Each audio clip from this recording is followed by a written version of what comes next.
We are live. I don't think you can hear the low hum of the two fans that I've set up. I believe the camera automatically, like, it recognizes, okay, that's an undesirable sound and it cuts off that. But if you can, apologies, but it's incredibly hot. So, yeah, spoilers in this video. Never Talk to Strangers, 1995, thoughts, film. Yeah, there is apparently at least one other Never Talk to Strangers. That, or I forgot to remove the year from the title. But yes, this contains spoilers for the film. It's a long video, but there are time codes for different sections in the description box. And this movie is, of course, not to be confused with Don't Talk to Strangers, which is less insistent on the agreed upon policy when it comes to whether or not to converse with people you don't yet know. Now, my own film critic rating for this is a 6 out of 10, and ultimately, my personal rating is also a 6 out of 10, although there are times where the movie is so entertaining to watch that it almost reaches a 7. Now, diving right into the section, notes taken while watching. On my VHS copy of the movie, there are several trailers before the actual movie starts, including one for The Associate, where I'm fairly certain Donald Trump briefly appears wanting to speak to the fictitious in the movie character Robert Cuddy. I just think it's nice that, all these, after all these years, the man's still talking to imaginary friends. I just, it would warm my heart if he didn't have so much power. If you get bored while watching this movie, just pretend that instead of it being directed by Peter Hole, it was directed by Kevin Peter Hole, and he's like always on set in full Predator costume. It makes it a lot funnier. I feel like the camera. Yeah, for those bothered by such, this is gonna bounce the camera slightly. So look away. I'll let you know when to look back.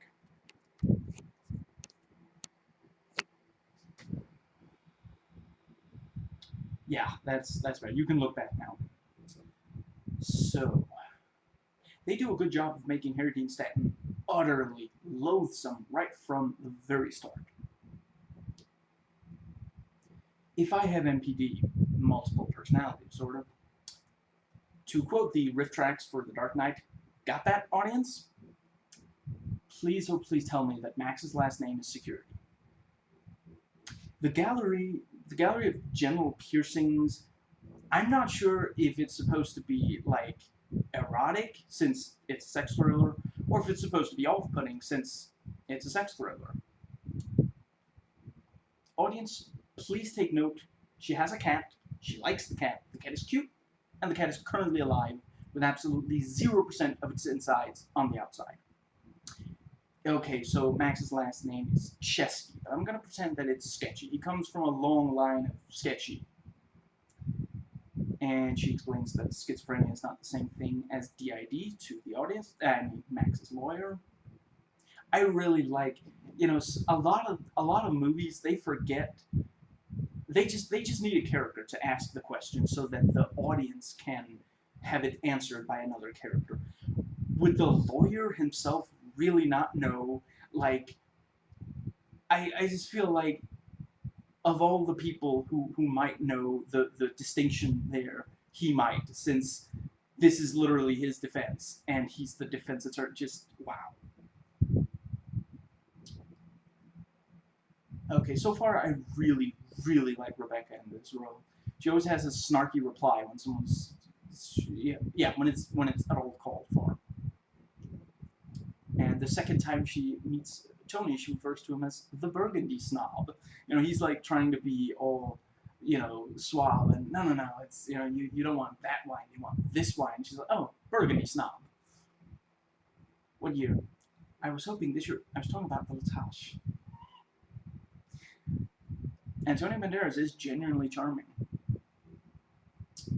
and immediately we get a really bad impression of her father and the relationship between them.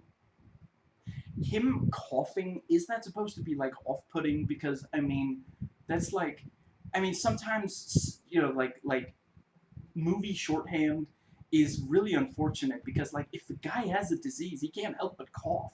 That's not necessarily his fault.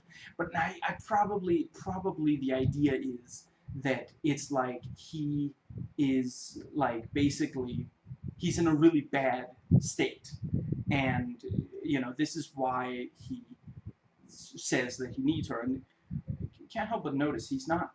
Does he cough other than this one scene? Is this the Halle Berry's African accent of this movie? Just yeah. And the tomato sauce in the sink looks a lot like blood. I guess if the movie was in black and white, they'd be using chocolate sauce. Or I feel like that's what they used in Psycho. But yeah, something like that. And her father leaves in the car. Man, is he creepy. Dennis Miller finds a bottle of vodka that she swears she's like, I guess someone got it from me as a present. I guess the implication is that Rebecca's alternate personality bought vodka, and the main identity didn't realize she did. I mean that's kind of like, I mean if they gotta share a house and she has completely different tastes, it's probably a better thing for her to just buy stuff according to those tastes than getting really annoyed at Sarah is her name, for not buying stuff she likes. That's why she like, no wait, no, I guess the altar, no wait, yeah, the altar assaults. Yeah, I'm just gonna call him Dennis Miller because that's what I've seen him in like 5 different 90s movies, and I've seen him in like, did he used to have a show or something? I've seen him not play a character, and I'm sorry, but whether he's playing a character in a 90s movie or whether he's not at all playing a character, he's just Dennis Miller. It's I've never seen him play like, people say that Dennis Leary always plays the same role, and I can kind of see his rants tend to sound fairly similar, but at least I can tell the difference between Gil Mars and that what's his face from Demolition Man. I can tell and the Captain Stacy. But I can't tell that if you show me a clip of Dennis Miller being Dennis Miller in something, if it's a one shot and you can only see him, I probably wouldn't be able to tell you what movie. Uh, Never Talk to Strangers. Nah, the Net maybe. Bordello of Blood. I can't say. It's Dennis Miller being Dennis Miller. When he gets assaulted by, well, let's see, it's Sarah's altar. I'm sorry, I just watched Split, so I picked up on the they're altars. I guess let's call her Salty Sarah. Salty Sarah assaults Dennis Miller. Is that because he took her vodka? Like, she maybe wanted him to catch her breaking into her own apartment, and just to have an excuse to beat his face in.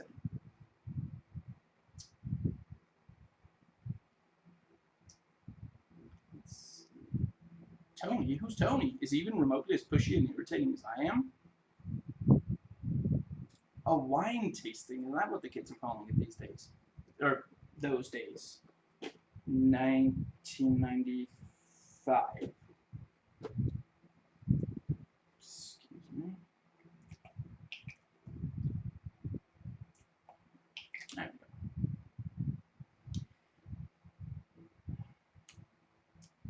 That is a somewhat unsettling elevator trip, yes.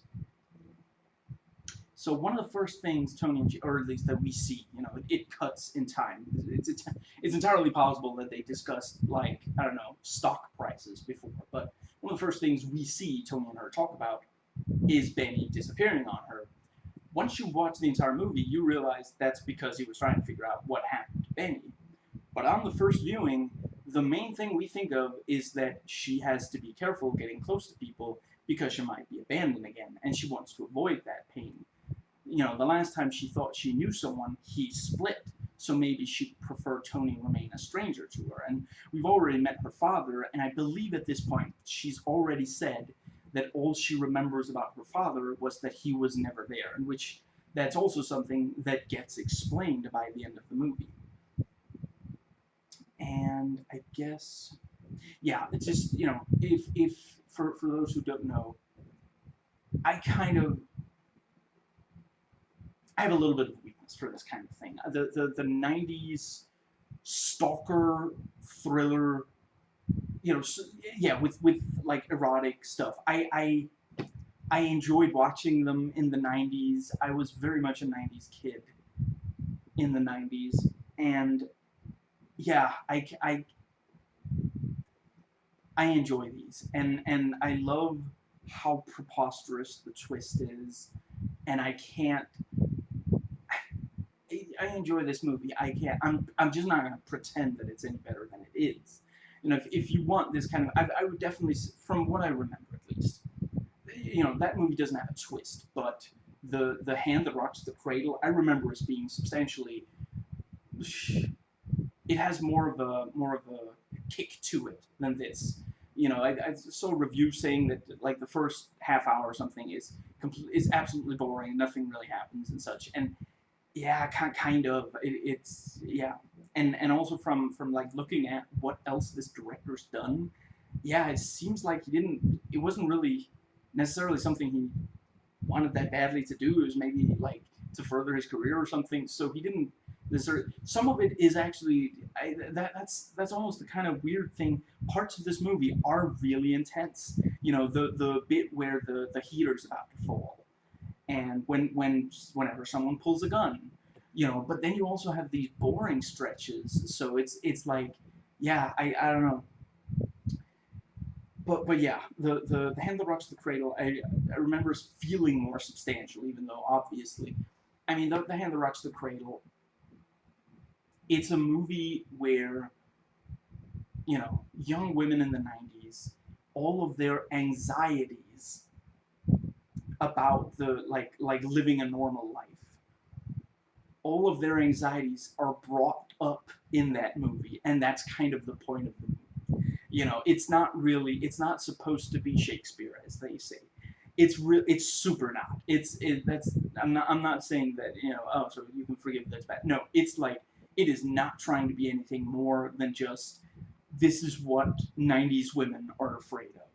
You know, and I'm not gonna go into detail about that here because I'd almost definitely end up spoiling it. But just if that's at all appealing to you and you haven't watched it yet, you might want to watch it. It's a very enjoyable, and it's one of those.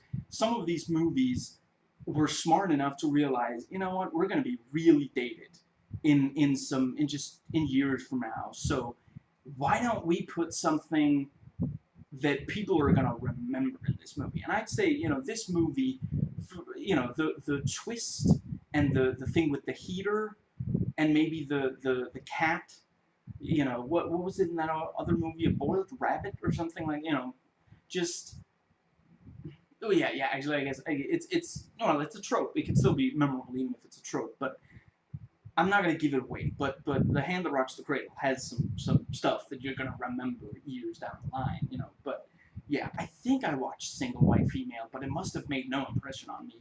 Then there was that other one, Mommy Dearest, maybe, where like a woman has a miscarriage and then she wants to steal someone else's baby or something like that. And just they're such just, I mean, these movies are not very good, but they found something. They struck a nerve. You know, there's a reason that at least I and other people who grew up watching them remember them years down the line. I don't think I watched Mommy Dearest more than once. And again, Single White Female, I feel like I must have watched it, but I'm not 100% absolutely certain that I did watch it. You know, so I mean, I looked up once and it was like, that's in the movie? Wow, maybe I didn't watch it, but just and it's not. I'm not saying that movie. It's just I think when I was in the 90s, I think I had a really hard time imagining having like a roommate. So the movie didn't really speak to me the way that a lot of these others did. But yeah, they're not particularly good movies, but they're memorable. They hit on something. Yeah, a bunch of them. It's like, ooh, the antagonist is crazy, and back in the '90s, you could just say, oh, they're crazy, and it could be, I mean, in this movie, at least they bothered to say to specify. No, no, no. It's, I realize in the movie they say MPD. I'm going to be referring to it as DID, which is what it's, dissociative identity disorder. I realize when this movie was made, it was called multiple personality disorder. But yeah, the yeah, it's just I realize that some movies still go with, oh, they're just crazy, but yeah, it's just like, you just gotta have like a traumatic experience and then like say they're crazy, and you can get away with having them do just absolutely preposterous things, and sometimes preposterous, not, sometimes it's preposterous in that, okay, they wouldn't possibly be able to actually do that. Sometimes it's preposterous and nobody would actually do that, and just, yeah, they're fun to watch. Anyway, I'm gonna go back to my notes. And when Tony mentions her father, she does burn her finger slightly on the candle that she was, she was running her finger through the, like, if you got the flame here, she's, I will never understand why, how anyone can do that. I have a healthy respect for fire. And immediately Max asks, so how's your sex life? Yeah, I realize it's a little rusty. I haven't brought out the Tommy Wiseau accent in a while. If you're not for me, you're against me.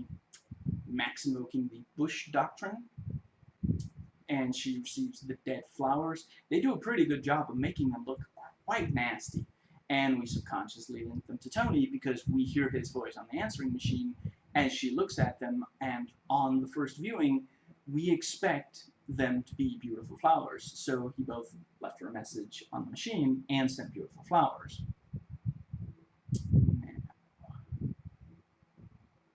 And Tony shoots incredibly well, and it's because he's a cop. I mean, are they called carnival attractions? I'm going to go with carnival attractions like that, where you got to shoot real well. They must be incredibly frustrated by like cops and such. Like it's got to be, oh great, another cop.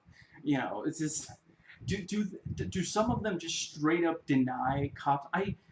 In preparation for Spider-Man Far From Home, I rewatched Dark Man, and that has one of the stereotypical unpleasant carnies.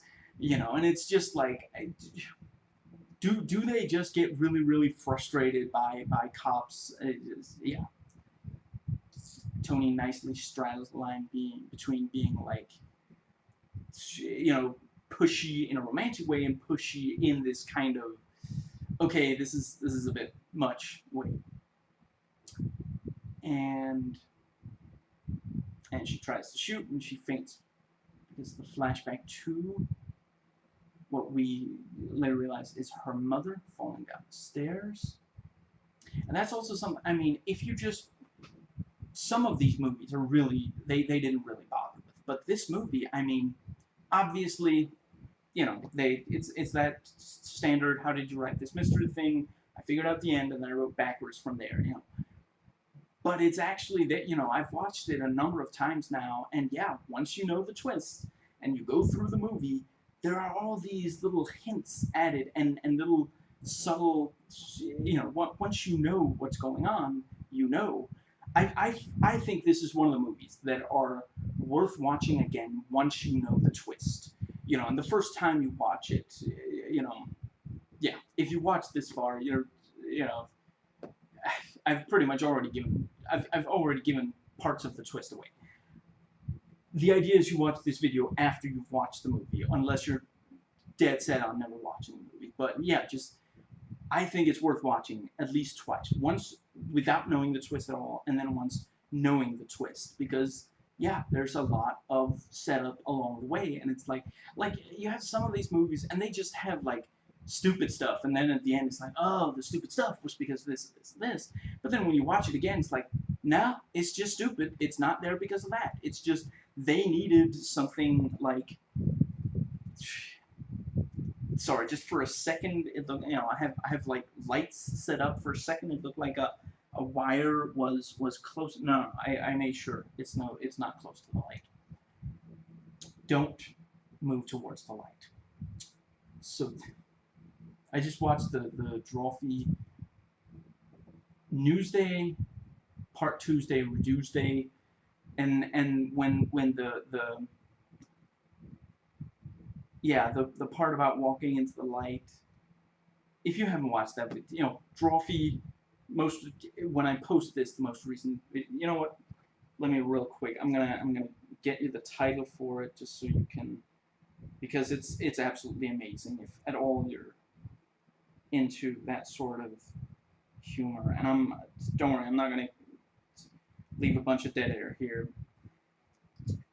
Yeah, like I said, a lot of these movies, it's just yeah, no, I've watched the whole movie now. That did not make sense. It was just there so that there would be something scary at that particular point, so that not too long would pass without something scary. And basically, just they couldn't figure out a natural way to get something scary there. And with this movie, they actually do. It's always yeah. I would go so far. I've just watched it again. There is nothing in the movie that doesn't relate to the nothing scary in the movie. That doesn't relate to the twist. All of it does. The yeah, there are things in it that don't relate directly to the twist. But every time there's something scary or creepy or the like, yeah, at the end of the day, all of it was done by her alter, except for the couple of things where Tony does something kind of intense and such. And but yeah, at the end of the day, Tony he is he gets frustrated when he thinks he's losing the ability to find out. He badly wants to find out what happened to Benny. So yeah, sometimes he gets really frustrated because of that. But yeah, yes, they called yeah. So it's the Drawfee channel, Random Photoshop Tool Drawing Challenge 2. Definitely watch that. It's worth the 38 minutes that's gonna take you to watch, because it's just yeah, it's amazing. Excuse me. Still got some back issues. Let's see. And Tony goes through some of her stuff, which the audience sees, and then like she's waking up and it seems like she's gonna realize he's going through stuff, but then oh, it's just him making chamomile tea. But yeah, for a while of the movie, you might think Tony is the one doing the awful things. In part because we do see that sometimes he'll get really kind of abusive, and yeah, not kind of, he'll get abusive. A lot of the time it's only really verbally, but sometimes physically as well, and verbally abusive is not okay either. So you might think, oh, he's got to be the one doing it, but by the end of the movie, the reason that he looks through her stuff, for example, is because he wants to find out what happened to Benny. And the abusive stuff, basically, yeah, he's not good at hiding his frustration when it comes to not being able to find, basically when he thinks she's breaking up, he thinks that he's not going to get another chance to find out what happened to Benny, and that, and what it looks like is that he can't let her go because he's possessive, which, then when you see all the threatening stuff that she gets, and you think of him as possessive, you put two and two together, and yeah. But what was the other thing? What was the middle thing? The just maybe I'll think of it. And she leaves, and he becomes verbally aggressive, and he grabs her by the chin. Antonio Banderas taking a shower for the ladies watching, and Antonio Banderas slowly putting on pants without underpants for the ladies. I'm not gonna claim, this movie has plenty of stuff for straight guys like me. You know, I'm not gonna pretend that this movie is some horrible injustice to the straight man watching. You know, I don't know if I guess an argument could be made that maybe it's more made for female audiences. I wouldn't really. I'm fairly certain that something like the Hand That Rocks the Cradle is. I guess maybe Single White Female, but yeah, I don't know if all of these were made for 90s women, but I mean certainly yeah. I don't. Why do these things always give away things like yeah, sorry, what got me for a second is they thought that we needed 4 different stills from the chain link fence sex scene, but yeah, I'm not sure it's gonna. Yeah, it's probably just gonna ruin the focus setting. But anyway, it has the shot of Antonio Banderas dropping his gun. So not only do we know he pulls the gun, we know that he drops the gun before the end of that scene. Just yeah. Anyway, why not just like get a shot of someone holding a gun? You can just crop out Antonio Banderas from it. You know, yeah. Anyway, it's possible that it was made mainly for straight women, but certainly there's stuff for guys to ogle at as well. I yeah. I think that was kind of a thing with Rebecca De Mornay in the '90s. That there would generally be some eye candy for straight men or lesbian women, I guess.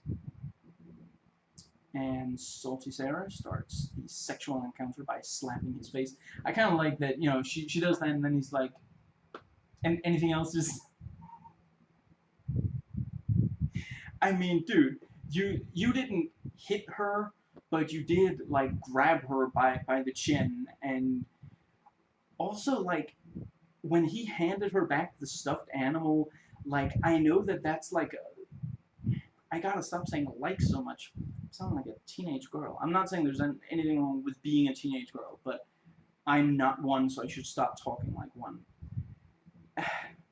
Right. So yeah, the I realized the reason the stuffed animal is because they wanted to first have her like this is Antonio and this is her. So they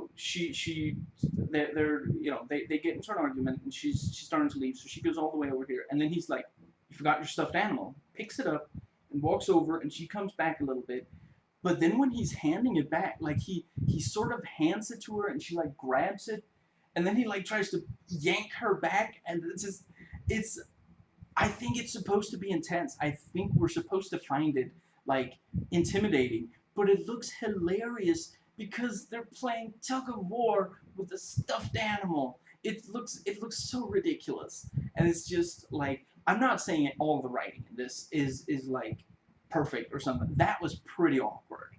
The yeah, I mean, that's probably why he even won her a stuffed animal to begin with, so that they could have the passive aggressive tug of war over the stuffed animal. Just yeah, but yeah, she comes down and he's like, she slaps his face and he's like, what else? Just I, I mean, you did kind of walk into that one, and we see that she's very sexually aggressive. Although, of course, at this point we don't know that this is salty Sarah rather than regular Sarah. And she bites his butt a couple of times. Is that a thing? I've never heard of that, but I guess butt biting might be a thing for some people. Again, I'm not kink shaming. I'm just saying it looks interesting to me. That's all. On the chain link fence sex scene, I both understand the people who say that it's like erotic and the people who say that it's absolutely ridiculous. I 100% understand both sides. Audience, if you would once again, please take note. The cat is very much alive. It's cute. She likes the cat. Please remember this for later. And Yeah, she remembers about the note and looks at the paper and realizes it's her own obituary. Are we to think that Salty Sarah went out and caused a car accident, killing someone of the same name? Because I don't think she has that kind of time to spare, considering that regular Sarah does have a full time job, and Tony keeps coming around. But it's probably just like by accident. But like, are there enough Sarah? I forget her last name. See, this is like an alternate version of the Terminator, where just instead of that's yeah. And she thinks it's the lawyer or some buddies of the client who's harassing her. She confronts the lawyer about it, and she explains one personality is unaware of what the other personalities are doing, which is again very necessary for the understanding of the twist. And again, I feel like wouldn't the lawyer have read up on like this is literally his job. He's supposed to defend this guy, and the current defense that the guy has chosen is to claim that he's DID. Wouldn't it make a lot of sense for the lawyer to just look up what is like? It's not like she holds the one magic key to this knowledge. I really she's a psychiatrist, so obviously she knows this stuff. But she's not the only psychiatrist. This is what like New is it New York? I forget. No, wait, no. Tony left for New York and Albany. Yeah, I'm afraid I just don't remember where it is set, but I'm fairly certain it's supposed to be like a big city. There's, he can just talk to a psychiatrist and like, I mean, isn't that the I figured that's something that lawyers do. They look up information and sometimes ask professionals for information if it's something they don't know about. But throughout the movie, he's just like completely clueless. I can't help but wonder if there was like originally this other character who was just occasionally she would bump into and he'd be clueless and he'd ask, "Hey, what's that DID thing?" and she'd explain, and then like a producer went to the writer and said, "Dude, this character's ridiculous. We can't have combine him with another character." And then it's like, well, I mean, the lawyer character does nothing in the movie. I guess I could replace every single line of his dialogue with just I mean he literally every time he shows up she explains something about DID that's necessary to know for the understanding of the just it's yeah because like that thing about it's not the same as schizophrenia a lot of I think I thought that back then that it's like because like you hear schizophrenic people they don't know what's really going on and they don't and then you hear about like DID and it's like they have they have more than one identity and some of the identities don't know what the others are doing so like schizophrenia and just and she just it's I mean it literally she might as well look directly into the camera and say audience this is about DID you should pay attention right now okay just yeah let's see but yeah to return to my notes the movie does a perfectly decent job of setting up and explaining these things. I don't know why I still have this out. Makes this exposition easier. And she points out how pushy he can be about knowing about her. And he's again asking about Benny, but since it's Tony asking, since they were just talking about her father, who just called her, we again think of Benny as someone that she got close to that she shouldn't have. Someone who betrayed her because that's what we think of her father and what we worry is true of Tony. And we're told the box was just left outside while the what's it called? Yeah, the person was elsewhere, and that's of course easy enough for Salty Sarah to do. I want to make clear I don't intend to make light of DID by you know for example using the saying Salty Sarah for alter of Sarah. I'm making fun of movies that use DID in a very cheap way. because those movies try to be like super serious about DID whilst really misrepresenting it. So I'm trying to make fun of those movies by, just yeah. And Sarah opens the box and finds her dead cat, which means that some cat morgue just got a very misplaced box of chocolates. And Sarah snaps at the cop because he doesn't take her fears seriously. See, that's something. The 90s, when Rebecca De Mornay, like, just that was a combination of freaked out and flipped out. When when she flipped out about something in the 90s, it was like you'd sit up and pay attention. Like, it wasn't necessarily you were on her side, but it was like just that was a thing that you would do, and it just Now, and Tony's like, "Who's that?" Did she say Heathcliff? Oh, she said Heathcliff. I like mine much better, much better. I'm not gonna lie, Antonio Banderas assaulting Dennis Miller like that is kind of funny. Again, I think it's supposed to be intense, but just,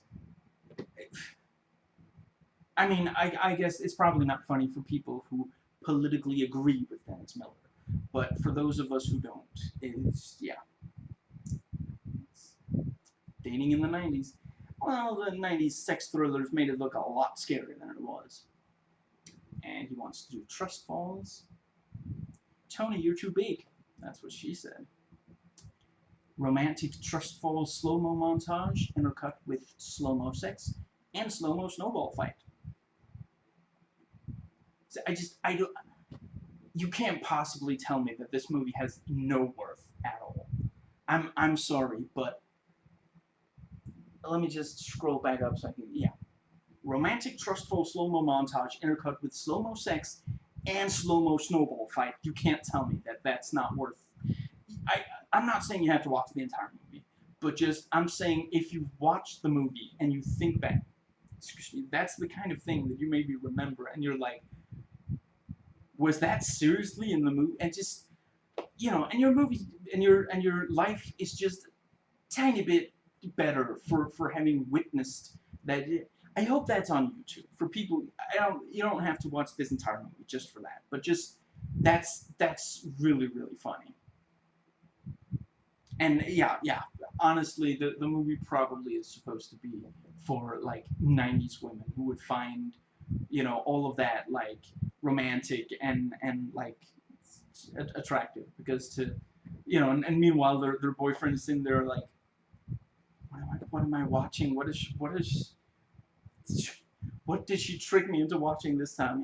Just I think both genders are about equally bad, and trying telling their partner you gotta watch this, and then their partner being like, what? And the private investigator realizes Tony's going to Albany, not Boston, and I mean, it's a perfectly it's the kind of thing like, he lied. Why did he lie? And it's the the visual of it. Of course he's not going to tell her that he's going to Albany because she might figure out why he's going to Albany. Meanwhile, just that visual, like he's sitting there and the voice goes, okay, come on, those who are going to Boston, and everybody but him gets up. It's a great visual because like I love that literally no one else is going to Albany. Like there's probably at least one person like, Boston, I don't know, Albany. Oh wow, I'm definitely going to Boston, not Albany. But yeah, suddenly he's sitting there. He's definitely not going to Boston, and it's it's like it's not like an 11 on a scale of 1 to 10 of like shocks, but it is like it works. I quite enjoy seeing the private investigator run after constantly, almost too late for the flights and such. I don't know, it just feels like it's out of a completely different movie, like Home Alone or something. Like he's gonna get on the plane and then be like, Kevin, and he just easily gets on board the plane because it's pre 9/11. And Tony went to Albany, which is where Sarah's from. And in New York, he apparently has a 5-year-old daughter and a wife. And Dennis Miller chases after someone who was in Sarah's apartment and is hit by that person. They realize it's Salty Sarah. And, you know, yeah, that must have been when she loosened the heater of the bathtub and wrote. I kept not. I'm sorry. This is important to me. I need to get this off my chest. I kept almost voice typing it, but stopping and be like, I misread. There's no way. There's no way. But I saw it. You know, they show it more than once. Salty Sarah, of all the things she could have written, when she wrote, you know, I think it's like effing die or something like that. And then that one word, out of all the words she could have chosen, she wrote moron. Are we 100% certain that Salty Sarah has matured past, like, I don't know, age 8? Because that's like, like literally, the other two words, and then that. I mean, I think I thought, when I thought back to that scene, I combined it with the scene from Black Swan, where it's a substantially different word that's written. Just, yeah, moron. I mean, I realized that Salty Sarah came about when she was like a very small child, but I got the impression from the rest of the movie that she matured past that age. And so I'm going to leave a message on our answering machine, and suddenly he's like, you know, very, very, like, I don't think apologetic is the word, but he's kind of like soft and not very, he's not very, being very aggressive or coming on very strong there. And it's because at this point in the movie, you know, it needs her to really doubt about, you know, earlier he got really aggressive when he couldn't, you know, when she left very suddenly, you know. But now we've seen that, you know, we know that he lied about going to Boston, and we know that he, like, you know, at this point we think he has a wife. So it makes more sense for it to be the soft one. You know, at that point when we hear that message, the first viewing, you're like, oh, you bigamist, you know. So yeah, it wouldn't make a lot of sense for him to come on strong, but I also, that part where she says, you never told me you were going to Boston, and he insists that he did. The first time you watch it, you're maybe inclined to believe her, and like be, he's, you know, he's got to be lying or something. But then again, on a, you know, on a second viewing, you realize, you know, when he told, you know, the person coming back for you know, chain link fence sex, that was Salty Sarah, and he told her about the trip to Boston. So the regular Sarah doesn't know that. And yeah, at this point in the movie, we've actually already been told that the alternate, yeah, I guess that is maybe a little bit much of a hint. Yeah, I maintain, you know, arguably it's a bit too much of a hint, but I maintain the first time you watch it, you know, I saw some people say that, you know, the way to figure out the twist before it's revealed is to think of the most preposterous answer that it possibly could be. And I think that's pretty much accurate both, you know, for this movie and for others. Identity, for example. The although that movie does kind of give away its twist fairly early. Anyway, yeah, the let's see. Yeah, so the yeah, but yeah, the once you watch more than once, you realize that's why he thought he told her, and she can't remember it. Yeah, and she's certain he didn't tell her. And she looks through the, you know, his you know, he has like a file on her, and he's been, you know, he's been looking into her, taking pictures of her. and we see the newspaper story where it claims that she accidentally killed her mother, and we see a little more of the flashback, and now we can tell there was someone at the top of the stairs, and it looks, I'm pretty sure you couldn't be certain the first time you saw it that there was someone at the top of the stairs. What you knew for sure was that someone fell down the stairs, but now you see there's definitely someone at the top of the stairs. Why did you bar the door? I'm scared. Well, why did you door the bar? And she finds her home broken into and the writing on the wall. And slowly the screws come out of the heater and we see it about to fall, and just by chance she gets out of the tub right before it falls, and it would of course have electrocuted her. Very nicely filmed and edited and effective, psycho like music. I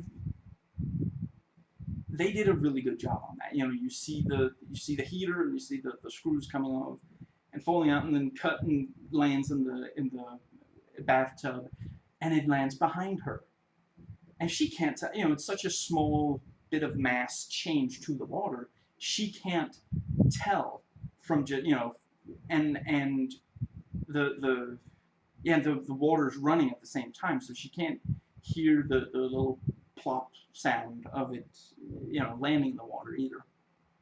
And police agree it was attempted murder, and she tells them to talk to Tony. Okay, so this is like the very edge of the frame, and she's like standing like, wait, yeah, she's standing close to the edge of the frame, and like over here, there's the shadow starts to move towards her, and then it cuts, and then he is right behind her. Did he teleport? See, this movie is not completely that again. I'm not saying you have to watch the whole movie, but if someone has a copy of the movie and they don't mind you just if you can ask them, can I just watch that one part, because I heard about, I don't want to see if it's as ridiculous as it sounds. They didn't have to make it like, I have to imagine that they shot more of the shadow approaching, like they just, if they cut to closer on her, the shadow can be closer to her without us being able to see Tony. And then like the editor was like, this is taking too long, and just cut out all the middle stuff. But it just looks ridiculous. Like, he teleported 5 to 10 meters, and we know that he teleported because we could see her. That's the thing that's so amazing. And again, that didn't have to. They could have shown the shadow on the floor, but no, they show the shadow behind her, and then she turns around and he's standing there. So no time passed between the shadow being far away and him being right behind her. I can't. See, that's another X-Men connection. This movie may well like this did was. Is there some chance that Bryan Singer was like watching this movie and like jotting down idea, like watching the and like jotting down ideas half-heartedly on a pad of paper next to him? Just like it's there's no basketball involved, but other than that, it's clearly teleportation. And Tony pulls a gun on her, and he did apparently think that she was about to pull one on him, which again is like, once you realize, and once you take that into account, it doesn't look quite as crazy, because again, by the end of the movie, we have to accept Tony isn't crazy. He maybe has some trouble controlling his temper, but he's not like crazy. So why did he pull a gun? Well, he thought that when he pulled a gun on her, he thought she was pulling one, and he's already seen her break into her own place. So, and he doesn't even know about DID, does he? So he must think that she's just lying to him about that, I guess. Yeah, anyway. Let's see. Yeah, he put a video camera up, and she sees the still, excuse me, that it was her who did it.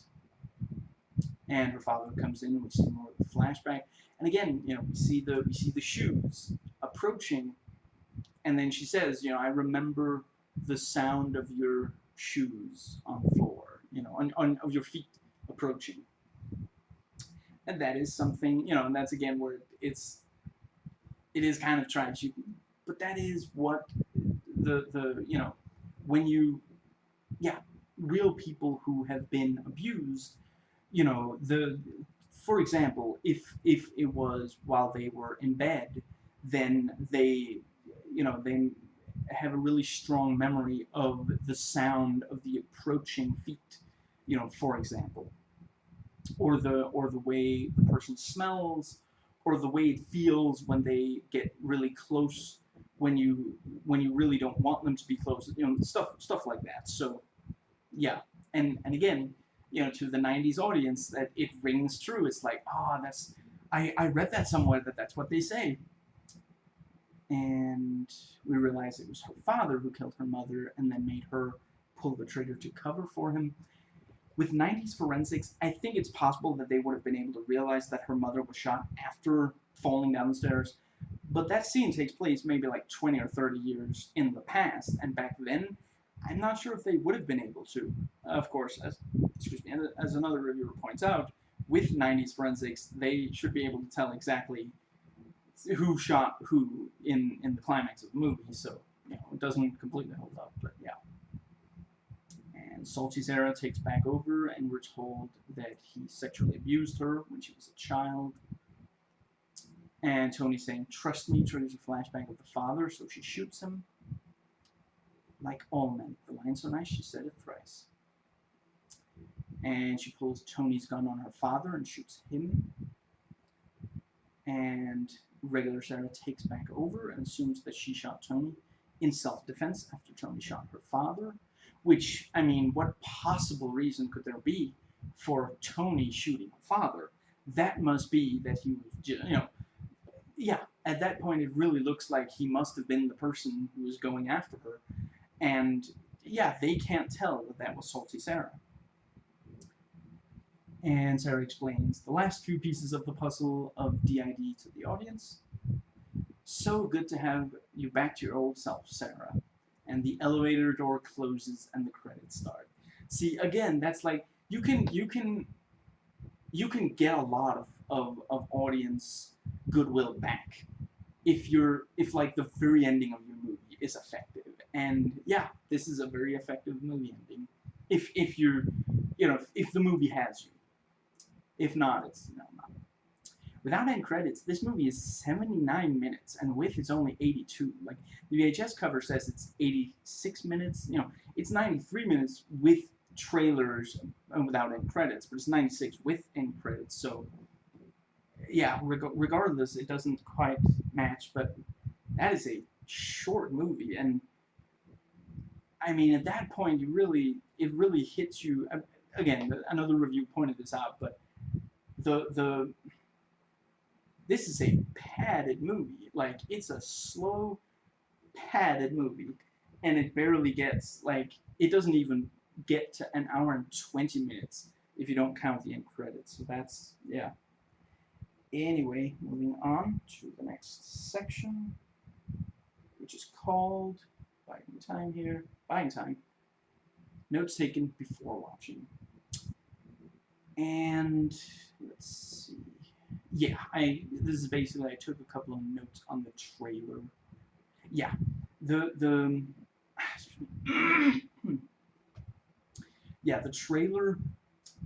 On one hand, we shouldn't have seen that the falling heater, misses her. But then we go into the movie thinking that it does kill someone, so I guess they just shouldn't have shown the heater fall at all. Maybe show it loose, but yeah. Overall, it's a decent enough trailer. And then there's a couple of other videos that just, I did a search on YouTube of just never talk to strangers, and it also found, like, basically a couple of people did, like, I guess music video edits of the movie, which they're perfectly decent. One of them's called Traveling Light, and the other's called I'm a Stranger Just Like You, and yeah, they're decent. I don't really have any comments on them, which is why this probably shouldn't have been its own entire section, but here we are. And final section, which is called IMDb, Wikipedia, and critic sites. Excuse me. Now, I am not... Yeah, I put my old review in here, but I'm not going to just read out all of the... Yeah, it's up on IMDb. Let's see. Now, this has a 15% on the tomato meter and a 39% audience score. And the consensus is never talk to strangers and never make the mistake of believing this silly stalker mystery is the best available viewing option. But yeah, I would definitely say this movie, it did not need to be so padded.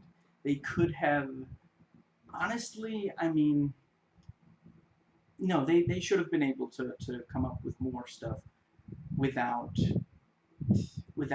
padding it so much and without it being so slow early in the movie. But yeah, let's see. And it has 20 reviews counted, and let's see, user ratings, there's 5,462 of those. But yeah, the critics gave it an average rating of 3.59 out of 10. And 17 rotten reviews, yeah. And the average rating from the audience is 2.96. Let's see. Yeah, and again, I'm not going to read every single one of these. Let's see. Okay, so we're on page 7 of 49. Wow. Must be a lot of reviews, because I don't think there was very much Wikipedia or IMDb. But anyway, yeah. Yeah, I mean, this guy, reasonably entertaining, but largely uninspired. I think that pretty much, that's, yeah. An adequate psychological thriller on a topic theme, repressed memory syndrome, but with little special quality, few frills or thrills, and a relaxed, almost languid exposition. It's an easy-to-watch movie that will be even easier on video, where it should turn up any minute.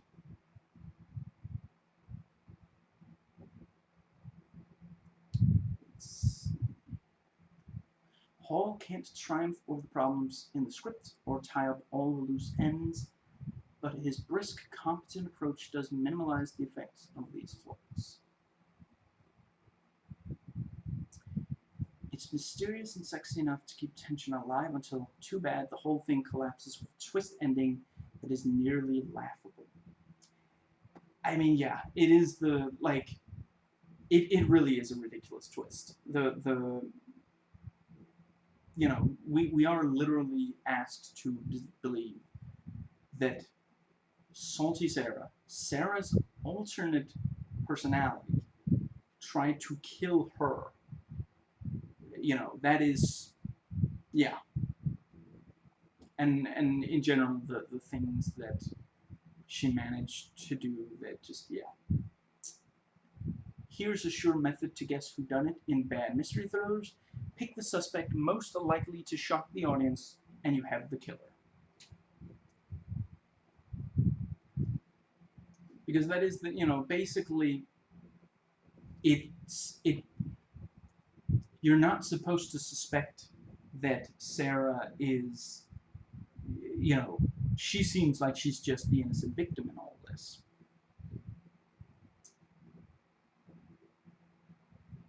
It's basically a direct-to-video erotic thriller blown up to big screen proportions, but the stars are attractive and it's passably entertaining, right up to the ridiculous twist ending. And then another guy says, the answer to the mystery was a surprise to me, but I didn't find the answer very convincing.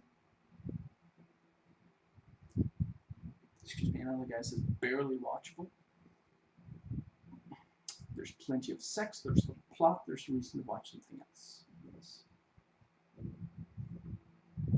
And never watch anything with Banderas and Demone co-starring.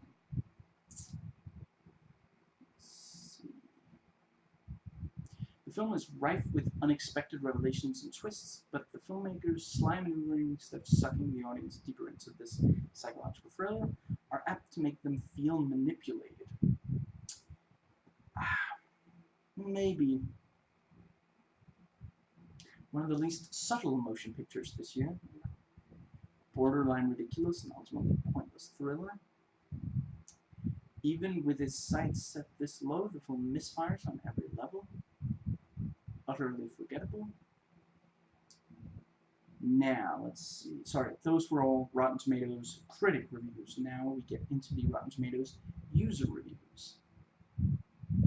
And just for my own sanity, I am going to state, for the record, I didn't go through all of them because there's crazy many. And now I think some of the recent changes they made were good, but now it doesn't say how many pages of user reviews there were. I mean, maybe it's just me, but given that I've seen it say, I want to say that it said over 100, at least sometimes. Given that I've seen it say that, seeing it not say makes me think, oh, so there's got to be 100, right? Because if there was only 10, they'd tell me that there was only 10. But yeah, I guess what was I? Right. For my own sanity's sake, I will state for the record, I only took from the first 5 pages of Rotten Tomatoes user reviews, because I'm not going down that rabbit hole again. I used to, and it's crazy how many there are.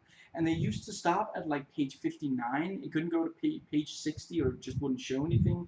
I'm a little worried that now that they've changed things, it might actually. So I might end up reading 100 pages worth. And a bunch of them will just be, well, I don't remember watching this, but I guess I did. I don't know if it's any good. Maybe I'll rewatch it later, but I probably won't. Then why are you writing a review? Is someone paying you for every time you submit a review, even if you say nothing? I really don't understand what would... They're trolling. That's it, isn't it?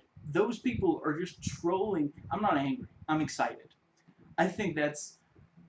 They gotta be trolling. They have got to be... No one could possibly think that that's of any use to anyone. It has to be like trolling, or maybe there's like a... Like it's with like Steam achievements. You want to accomplish as many of them so you have close to 100%. And for that, maybe there's like a, well, you watched this movie, but you didn't give it a review. I guess that counts down in your percentage or something. But yeah. Now, let's see. Yeah, this guy said, I found it a bit slow at times. The last 20 minutes or so made up for the weak spots. And let's see. And he gives it a C.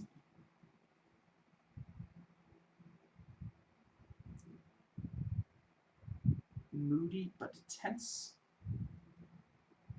And Banderas was ood as always. I mean, I have to imagine that they meant to put a G in there to type good, but yeah. I mean, Antonio Banderas, I think he's ood in a lot of movies.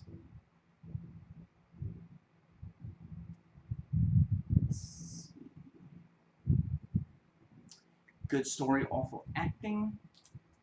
I thought the acting was fine.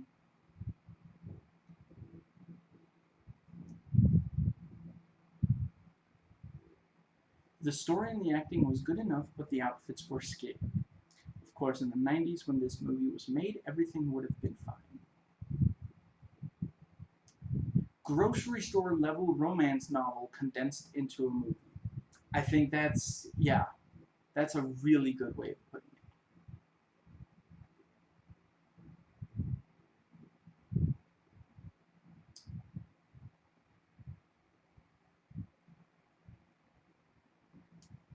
It's a little bit crazy and a little bit rock and roll. Let's see.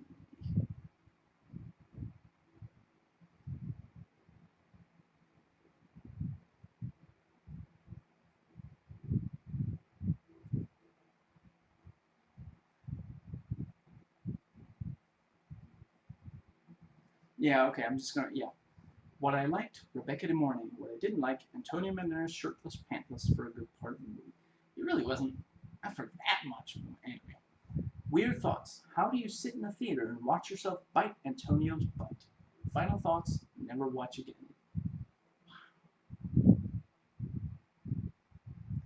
And several people say they like seeing Banderas, you know, his butt, which, again, I don't blame anyone for, yeah. This movie had a very interesting plot, which was pulled off in the cheesiest of ways. Okay, we reached page 3 of the 5 pages of Rotten Tomatoes user reviews.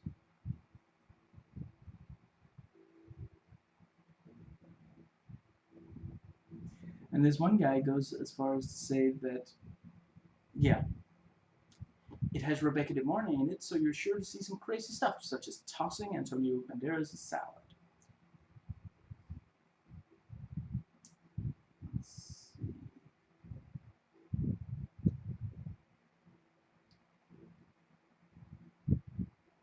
And this one guy says, I've never seen so much sex in an R-rated movie like that. I can only imagine this guy has not watched Basic Instinct or something like that.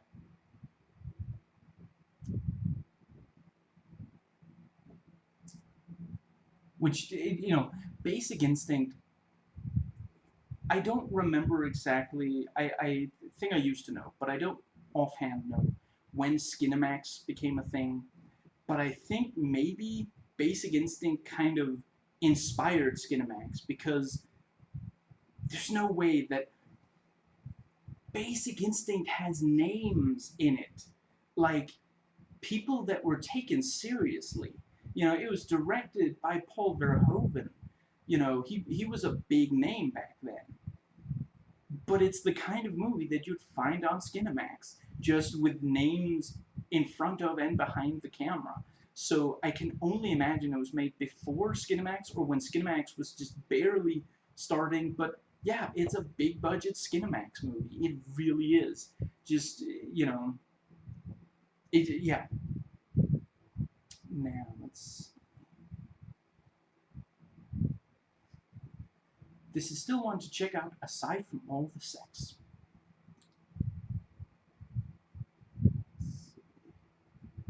I'm just glad that occasionally Mormons are allowed to watch movies with naughty scenes in them. Seriously, dude, it's not that much for a '90s movie with like attractive people in it and erotic thriller kind of. It's really not that much. Let's see. And isn't it also it's kind of concentrate like it takes a while before there's even a single sex scene, and then there's a sex scene, a couple of regular scenes, a sex scene, maybe another sex scene, and then the movie ends in not too much longer. Yeah, so it's really not, again, like Basic Instinct, that literally opens with a sex scene. I guess I shouldn't give away when the last sex scene in the movie is, but just like, yeah, it's anyway.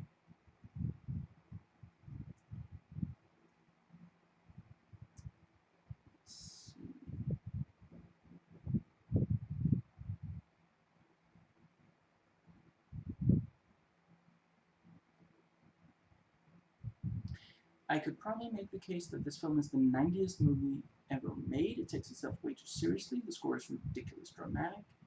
It has a playing in the snow montage. Plus, Dennis Miller is in it. Too bad it's kind of a terrible movie. I would have loved to have loved it.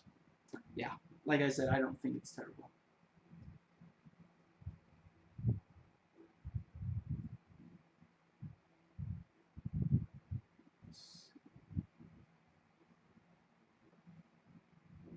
I gotta read.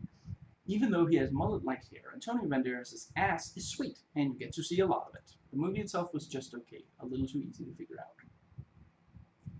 See, that's, yeah, I think I think that is fairly likely to, if that sounds appealing to you, then yeah, you might enjoy watching this movie. And if it doesn't, yeah, it's I mean, I'll say if I read that and I didn't know the movie already, it would probably put me off. But yeah, ultimately it is for the Antonio Banderas butt biting crowd. I think the '90s woman who just really badly wants to see.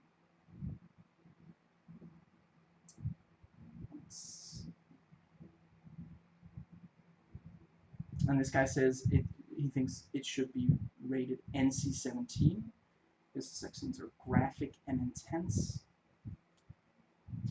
I don't know. I've seen more graphic that also didn't get an NC-17.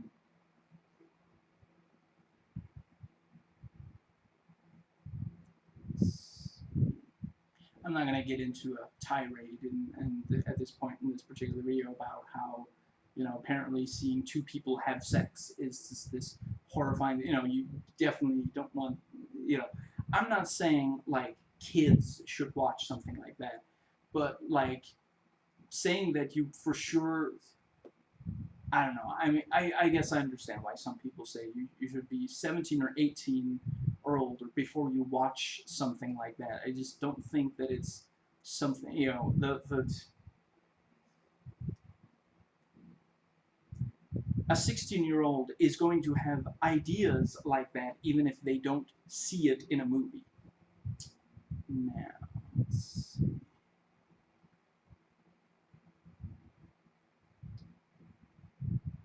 Anyway, what I was going to say, yeah, a tirade about how that's, but meanwhile, in a PG-13 movie today, a ton of people can die as long as it's only really, hinted at. Yeah, comparatively, like the yeah, seeing some people, partially naked and like grinding up against each other, that's gonna get the movie an R rating. But if they were fully clothed and the scene was of someone throwing a hand grenade in there and then cutting away before we see, and with the clear implication that they died from the hand grenade, PG-13, that's fine. As an erotic film, great, not more. Oh my god, this movie is great from beginning to end, lol. There's sex, lies, and action. What more do you want, lol? I love this movie because I could not predict the ending. The acting was good, the sex was great, lol. You laugh a lot. You are a person of mirth and glee. And the plot was smart. Great movie, recommend for a Saturday night. Yeah, that's the audience. And I don't mean that as an insult. That is who should be watching this movie. Pretty interesting and intense movie at times. Deserves 4 stars just because of the ending. It makes you go like, huh. That's literally what they wrote. It makes you go like, ... huh, ...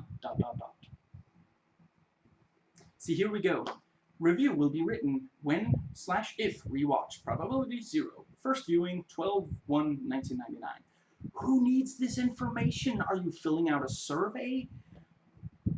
What use is that review to anyone? And I've seen hundreds of them across dozens of films. So it's like, anyway, it's amazing. I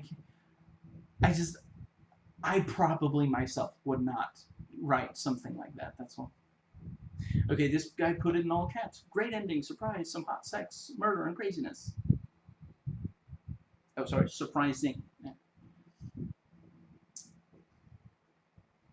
Excuse me. I just watched this movie for the second time. It still amazed me, and Antonio Banderas could have done better, but he didn't. Confusing ending, maybe unbelievable. What made it the best was the random Dennis Miller casting. I mean, it's the 90s. I think you were contractually obligated to put him in movies like this.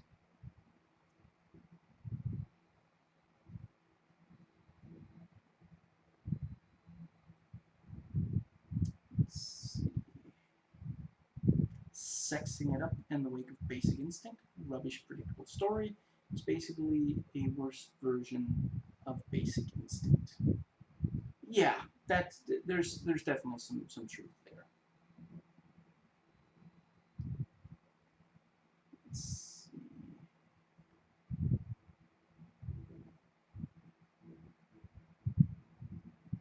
And that was it. So yeah, those were all of the Rotten Tomatoes reviews.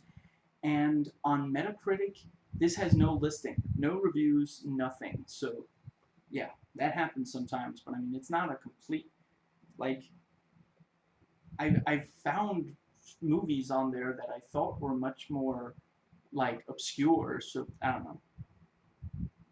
Obscure. I could go for playing that. Anyway, still got problems with my wrist. So video games, taking a break from video games. And there's only one tagline, but it's in a world where love isn't always safe, trust can be deadly.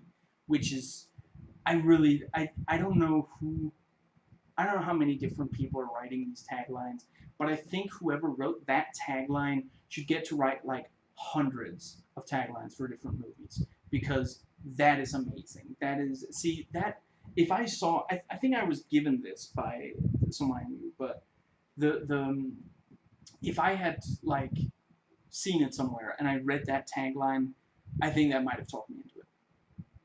Now the cover has him kind of start to cover her mouth, and in her defense, she didn't write her own lines. And the only thing on the trivia page is that Raul Ruiz was originally slated to direct this film. And I think I looked him up and I didn't know anything he made. There's also not very many. Yeah, there's only 3 goofs. Let's see. Right, yeah, and this one of them is continuity, and it's amazing. After Sarah plants the gun in Tony's right hand, she goes into the bathroom to clean up. When she comes out and kneels by Tony, the gun is no longer there. How do you do that? The whole point of this scene, like, okay, we're shooting her coming back out, now she's gonna kneel next to Tony, and he's got the gun in his hand. How do you mess that up? That's the whole point is that, like, you know, the cop should have come in and say, there's no gun in his hand. How do you do that? Again, like, that almost has to be trolling. You know, the continuity guy, maybe they just fired the continuity guy or something, and he was like, you know what, screw this movie. I'm going to remove the gun from this shot. In the last scene where Tony and Sarah made love, it shows his left hand, there's a ring on his wedding finger. Then in the movie, he has 2 rings on, one still on his wedding finger. And for some reason, that's factual errors. Okay, I don't quite know how that's. I mean, the left hand wedding, yeah, that means he's married. And the 2 rings, one on his, yeah, I don't know why that's a factual error. I think maybe didn't know where to put it or something. And then we have in one of the last scenes, 1:22:30, 1 hour, 22 minutes, 30 seconds. Tony shoots a Beretta M9 at Susan, but when the shot changes from the front side to Tony pointing the gun at her. Susan? Oh, was that the name of Salty Sarah, maybe? Anyway. On the front-facing shots with the gun is in loaded closed receiver form, but in the side back shots, the gun is in an empty open receiver form. So yeah, I mean isn't that more of a continuity thing? I guess it's also a factor. Anyway, let's see. See, that brings us to the IMDb quotes section, and I read these quotes before rewatching the movie and before rereading what the different character names were. So when I read the line, I'm Sisyphus with a hard-on, I knew that had to be the Dennis Miller character, even though I couldn't remember the scene of him saying it.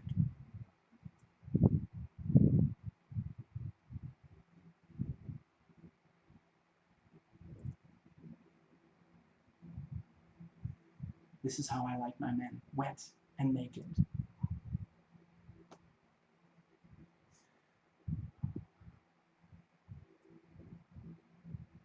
Let's see.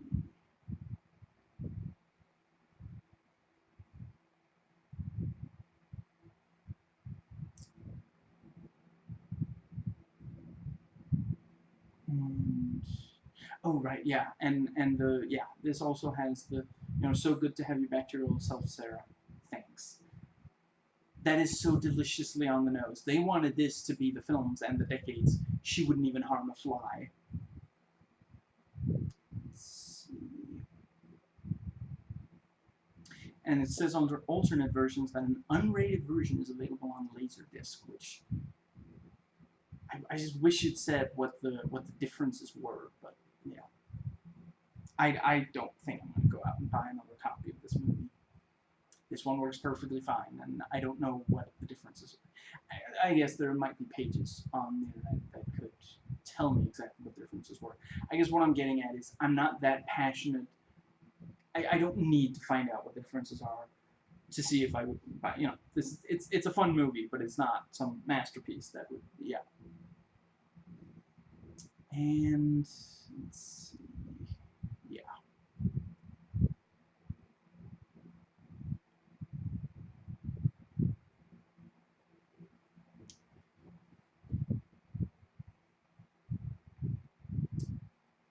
And this is to the IMDb, sorry, the Wikipedia section. How on earth? We're only on page 2249. What's on the Wikipedia page or after it that, yeah, I guess we'll find out soon enough. By my standards, this isn't a long video yet, so. And obviously, I am going to stop recording if when I no longer either have something on my mind to say or something in my notes that I want to, yeah, this is one of those pages on, yeah, I'm just going to read what. This article consists almost entirely of a plot summary. It should be expanded to provide more balanced coverage that includes real-world context. Please edit the article to focus on discussing the work rather than merely reiterating the plot. And right, so it's directed by Peter Hall, not Kevin Peter Hall. The rest in peace. He did an amazing job bringing the Predator to life. Now, let's see. Yeah, so there's some other stuff he's directed, and a lot of it I have never heard of. So I'm just going to scroll through. Okay, so he directed.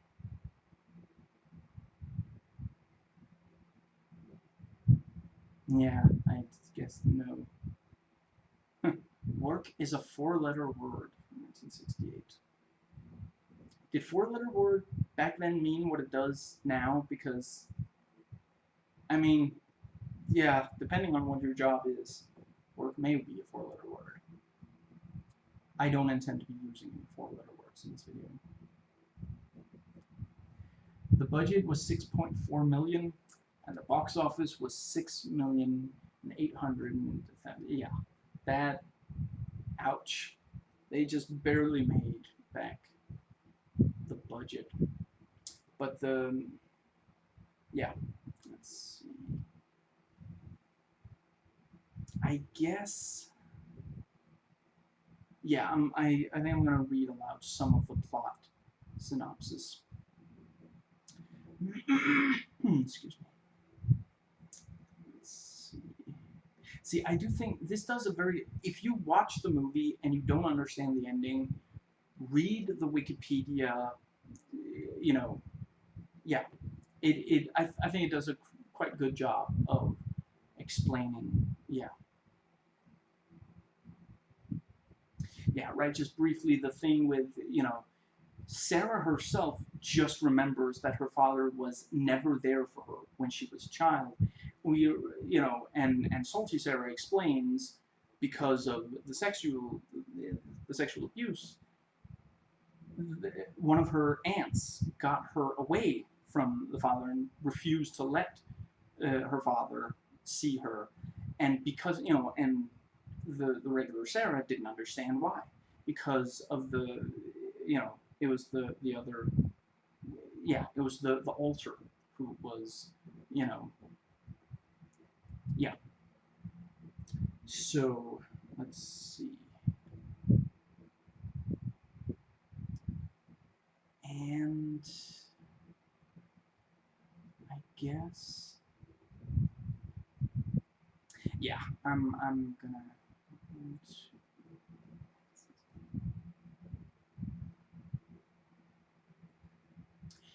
Oh, right. I forgot about that. Yes, that's yeah. So we're on page 26 out of 49. The last ones are all the IMDb reviews because there were not that many comparatively. That's right. Yeah, I'm only gonna read aloud the stuff that is that I think is especially interesting or that I want to comment on or something. Yeah, this guy says, found it a bit slow at times, but the last 20 minutes or so made up for the weak spots. Definitely worth watching. Me not reading a review out loud is not the that doesn't mean that I don't think it's a review worth reading for yourself. It's just if I don't have anything to add to it, then it's better if you read it for yourself instead of me just sitting here reading aloud stuff that you could be reading. Although I suppose there's some chance that some people just watch these videos and just enjoy hearing me read out stuff. Let's see. And yeah, this guy says, okay, I agree that that cat was too much of a cliche, but the detective, Bender's true identity, Miller's real character, the twists and turns certainly had me going. And yeah, let's see.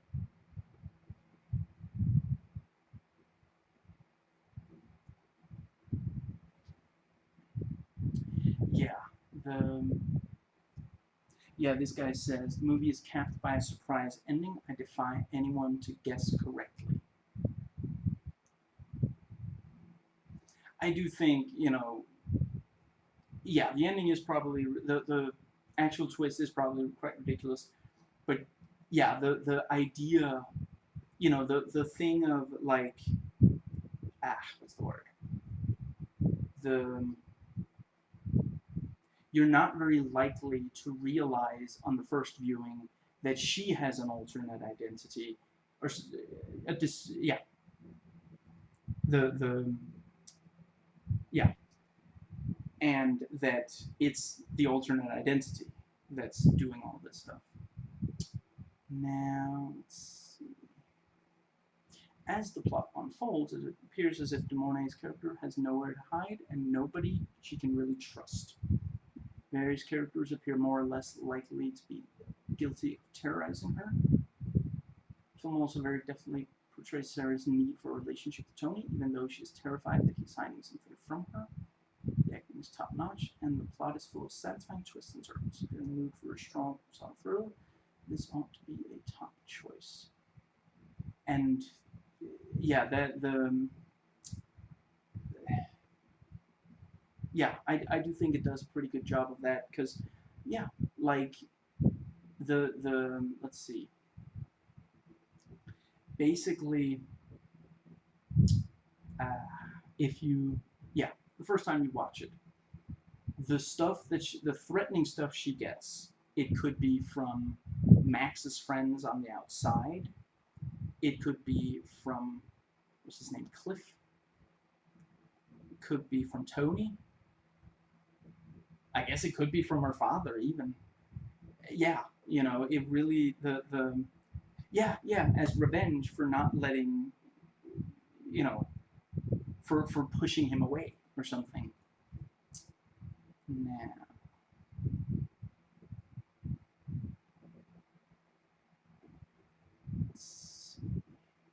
yeah, this guy says the sex scene is around 35 minutes in.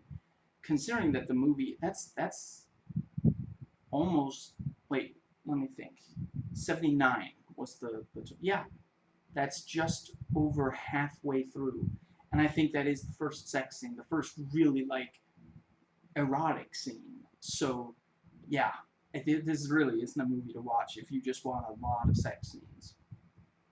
Now,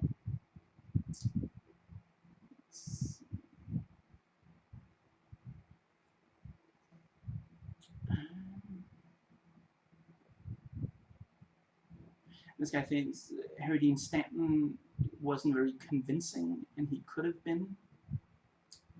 And Dennis Miller was just plain irritating. I mean, isn't he always? Let's see. I guess.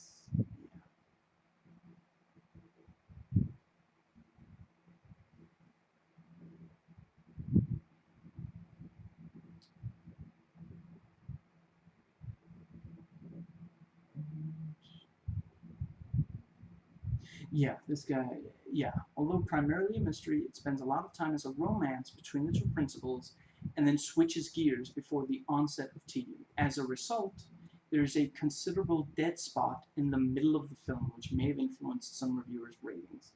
I think that's very likely. I think this is the, you know, if you, like, you watch this and, yeah, you probably feel like parts of it are kind of slow, and then, you know, either there's a scene that really gets you, and then, you know, or maybe, yeah, the plot twist, and it's the kind of thing where, like, yeah, in the 90s we didn't need plot twists to be like, it was just, it was juicy, you know, the idea that she's been going around, you know, that her alternate identity had been going around, personality had been going around doing all this stuff. Yeah, you know, that's going to be enough for some people, and there are other people who are going to say, well, that makes that wouldn't happen that way. You know, that back to preposterous. You know, it's preposterous that she was able to do some of these things, and it's preposterous that she, yeah, that she would do. You know, I mean, honestly, the idea of her like setting something up that would have killed herself, like, does she not understand that it would kill herself as well? Because she does seem to want to protect Sarah. That, you know, she makes sure to that the two dead bodies are found in a way that means that Sarah won't go to prison. So, you know, yeah, I still don't, I don't necessarily think that it doesn't, you know, like, yeah, I've said earlier in this video that ultimately everything that it turns out. I mean, maybe she thought that someone else would be in the shower. Maybe she didn't realize that the that she would take a shower at that time. I don't know. Actually, you know, honestly, maybe that part is doesn't quite hold up. But other than that, I think all of it does. Let's see.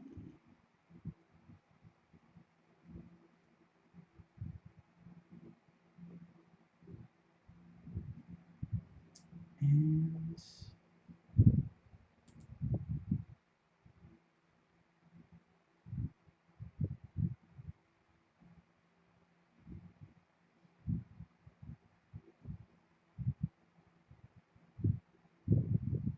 I guess that. Let's see.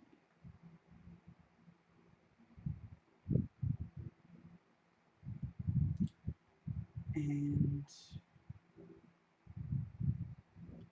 hmm, let's see.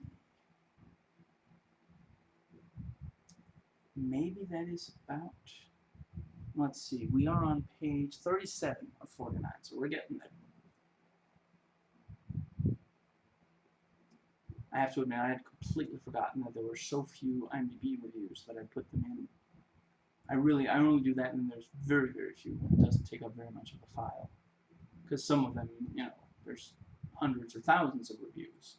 Obviously, I'm not going to sit through, you know, as long as these videos get, I'm not going to sit and, yeah.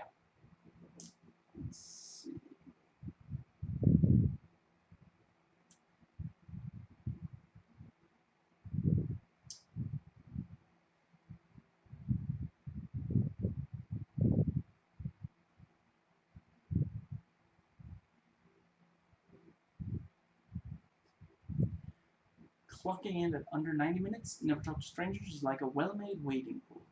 There's no depth to it, but it works as it's intended to. Let's see.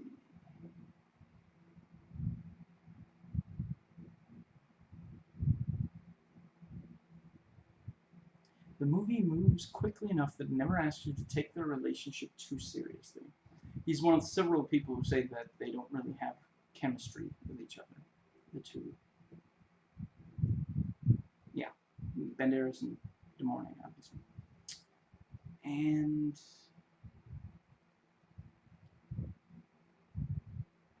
yeah, I guess this is kind of, yeah. The only thing that separates Never Talk to Strangers from the typical woman in peril movie you'd see on the Lifetime channel are a few F words, Banderas' bare butt, and De Mornay's naked breasts. So if you're looking for a good racer version of that sort of thing, you'll find it here. That's, yeah. Let's see.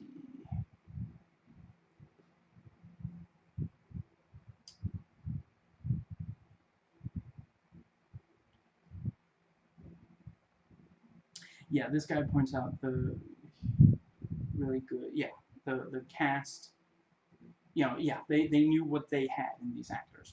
Rebecca De Mornay is ideal for portraying repressed fire. Antonio Banderas can easily switch from likable to potentially dangerous. Let's see.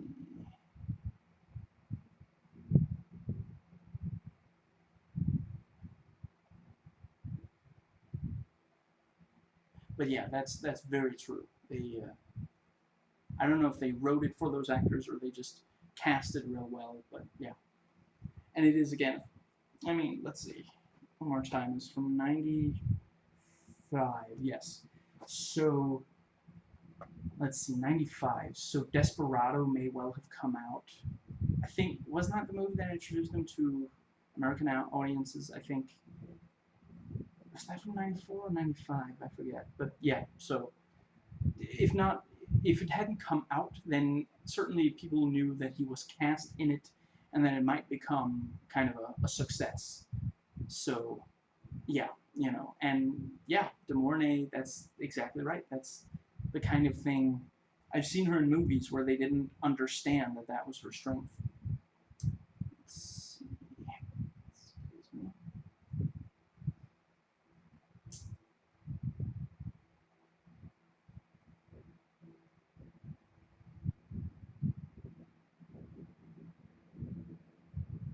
Yeah, this just briefly. I was willing to accept the private detective who gave unrealistically timely and incredibly incorrect updates. What I won't accept is that the police don't follow even the most basic of crime scene procedures after the shooting. The most inept coroner would notice that Tony had not fired any gun, and a cursory swab analysis of Sarah's hands would show that she had two different powders on them. I'm not comparing this to the unrealistic standards of an episode of CSI Bones or Criminal Minds, where the world's supposedly best forensic minds have access to the world's best and sometimes futuristic crime scene forensic technologies. Even overworked NY city cops would have done swabs in what might seem an open and shut case. Maybe especially in this case, as cops tend to be suspicious by nature. Now, let's see. Yeah, this guy points out, works better as a drama than a thriller after second viewing. And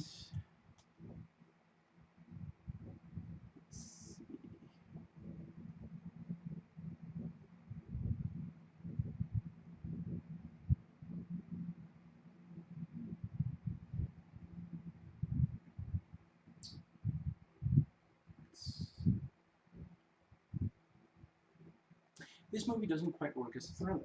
It's poorly written and directed. Too many thriller cliches, like the overuse of camera shots, quick cuts, and blaring, screeching music at shocking moments.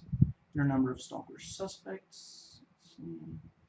Yet I never believed any of them to be credible suspects. At no point was I ever on the edge of my seat worried about her being with any of these suspects. Let's see.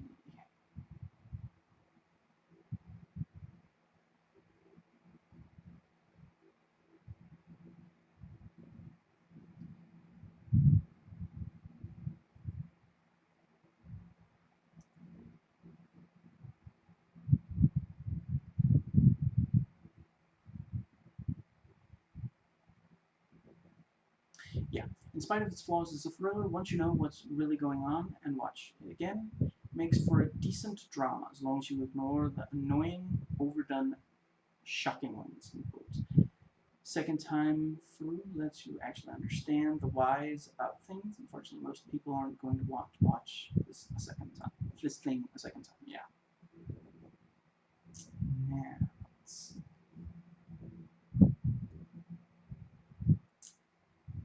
and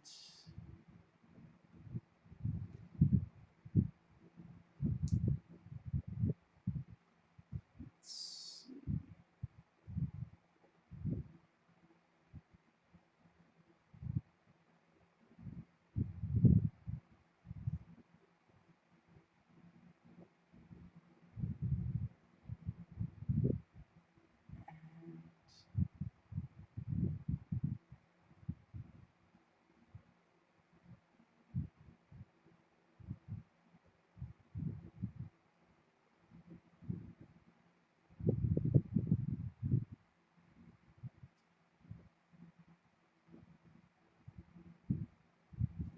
Oh, hold on. Let me just real quick. Yeah, this guy gave it a 5 out of 10. Thriller without the thrills, just the urban. What could have been a reasonably interesting idea ends up as an underwritten piece of dross in this turgid film. Directed in such a shambolic way, Never Talk to Strangers sleepwalks its way through one uneventful plot line after another. There is no build-up at all. Indeed, the opening half an hour is one of the slowest you will ever see in a film, with aspirations of capturing the attention of even the less demanding viewer. The acting by the leads is passable at best, and Antonio Banderas particularly puts the ubiquitous tall and dark stranger/suspect. It seems as if all elements required to make a decent 90s thriller have been thrown together hastily, and what is left is a desperately disappointing letdown. Let's see.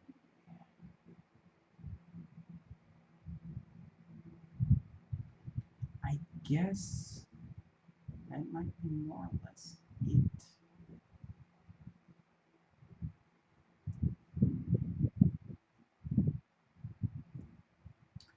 Okay, so let's see. Not surprised it was. Oh, actually, let me just real quick see.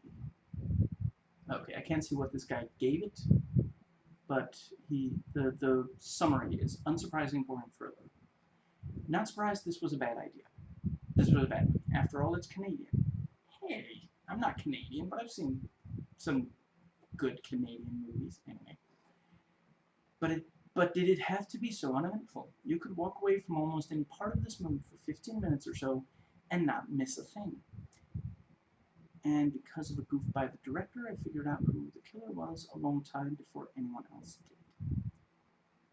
Yeah, I mean it is uneventful. It is kind of just like you have scenes of like the romance stuff, and then you have scenes of like scary, intense stuff, and at the end of the day, yeah, they don't tend to really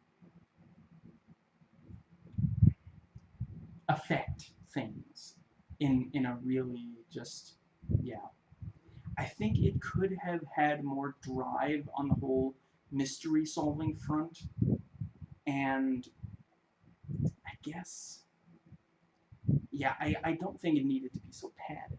I think it could have had um, it could have kept to a faster pace.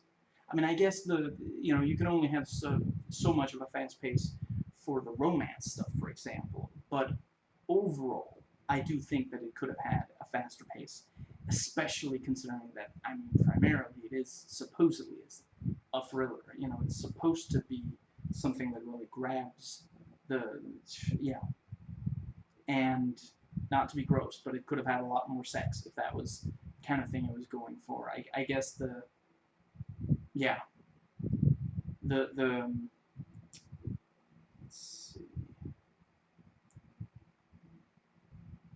I don't currently have any plans on actually doing videos on Basic Instinct. If I recall, it's basically effective. It's sexy when it's supposed to be. It's intense when it's supposed to be, and kind of, yeah, the mystery of it, I think works pretty. Yeah, see, I think that movie has a much is much better at this kind of like, I mean, yeah, literally, the very opening presents the audience with a mystery, and basically, you spend, yeah, I know I'm not gonna say how much of the movie you spend solving the mystery, but there are mysteries throughout that entire movie. And really, in this one, I mean, I guess maybe the mystery is supposed to be, well, yeah, actually, the mystery of like who's sending the stuff, who's sending the messed up stuff to her and such. That starts relatively early on, same as the relationship with Tony. They do get to that plot point pretty quickly, and I do think some of the scenes, yeah, when he grabbed her by the chin, is kind of intense, and there are other scenes where he is intense and slightly, yeah, potentially dangerous kind of thing, I mean, it maybe helps that, before he did this, he did Desperado, where, I mean, he's not dangerous to the good guys, especially, but he's dangerous to the bad guys. He's completely convincing in all the violence he dishes out in that movie. So yeah, when you see him in this, and he gets a little violent with her, you do think, oh crap, he's gonna, yeah. This movie would have been amazing if at some point he'd actually like dual wielded pistols and like just, yeah. I do think, I mean, not, Desperado's not a perfect movie, but I can't hate. I find it extremely hard to hate, and I don't hate that movie, but there are probably much worse. Oh, actually, yeah, yeah, it's The Musketeer, I think it's called. One of the, yeah, that movie also does, and that one is not good. But anyway, a movie that watches Taxi Driver and takes away from it. It would be cool if in my movie the hero had not just one of those things that makes the gun just pop out into his hand, but one in each hand, But yeah, anyway, the yeah, I maybe it should have focused more on the mystery of Benny, for example. Maybe she should have been gathering information about Benny's disappearance herself for some of the movie, and she just keeps, she keeps getting into dead ends. She keeps getting to, well, the last person who saw him was apparently me, and I know I didn't do it, so I guess I just can't, yeah, if that had been like, if she had spent some of the movie trying to solve it and just ending up at that dead end, and then, by the end of the movie, we understand the reason it looks like that is that it was Salty Sarah who did it. But yeah, I think, and I mean, I don't think it would have been too difficult to have the movie open with sex the way the Basic Instinct does. I mean, it opens with Max asking about her sex life, so yeah, I mean, really, it would have been very easy to have some kind of, I mean, before you say, oh, but, wouldn't be, it, would Sarah really be having sex in there, unless it was a flashback, which I also think would have been fine. But then, in the opening scene of Basic Instinct, is that Sharon Stone's character or not? That's part of the mystery of the movie. So, excuse me, that I will say the ending twist of Basic Instinct is so much more amazing than the ending twist of this, and it's genuinely like, just, yeah, it's, the ending twist is so good. I'm gonna toot my own horn just a little bit here and say that the first time I watched Basic Instinct, I'm not gonna spoil it, don't worry. Right up near the end, when you think you know what's going to happen, and then it seems like it's not. I was sitting there, And I said out loud to, I forget who I was watching it with, give it a second. It's going to happen. And then it did. And I'm sorry, but I was like, after all this build-up throughout the whole movie, definitely, they're going there. They're 100% going there. And they did, and it's glorious. I mean, just Paul Verhoeven, the man knows how to end him, or at least he did back then. Yeah. I mean, I guess I shouldn't give away, but there are other movies from like the 80s and 90s that he knew exactly how to end. He ended them perfectly. So yeah, I guess that is going to be it for now. So yeah, I guess for me it's a relatively short video, but then it's also, it's just a movie. It's a one-off kind of. It's not part of a series, and it's not a movie that everybody's seen or yeah. I guess I'm gonna you. I'll just briefly hold up the cover so you can see. Let's see if I could. Yeah, that's what it looks like. There, that's the one. And yeah, like you can see here, she's kind of like covering her mouth. But yeah, if you made it all the way to this and you want to hear, yeah, I enjoy watching this movie. I've probably watched it 4 times by now at least. And I mean, I enjoyed watching it the first time, and I've enjoyed watching it on all of the, all the subsequent viewings. I knew exactly what the movie was before I sat down and watched it, before I hit record on the camera, and on the software rather. And I was looking forward to it, and I enjoyed it just as I knew I would. It is. I mean, it has the slow spots, but once as long as you can live with that, as long as I don't have a problem with a movie that sometimes loses you but then gets you back. As long as it gets you back, there are movies where that kind of thing can't. I imagine if you watch Inception and that movie loses you, you're never gonna completely get back because you have to be there. As Christopher Nolan, his movies require you to be there. And he tends to be good enough at keeping things moving so that you never do lose interest. But yeah, this movie, you kind of you take it. You once you've watched it more than once, you know that if you're gonna watch it again, there are slow spots. There are, and that's just either you accept that, or you're gonna be frustrated, or you're not gonna finish watching it or whatever. But yeah, I enjoy watching it, and you know, yeah. I mean, I do try not to subject myself to movies I don't think I'm going to like, but there are some that, yeah, I am gonna close on that. So I hope you enjoyed watching, as I enjoyed watching and recording, and I will catch you next time.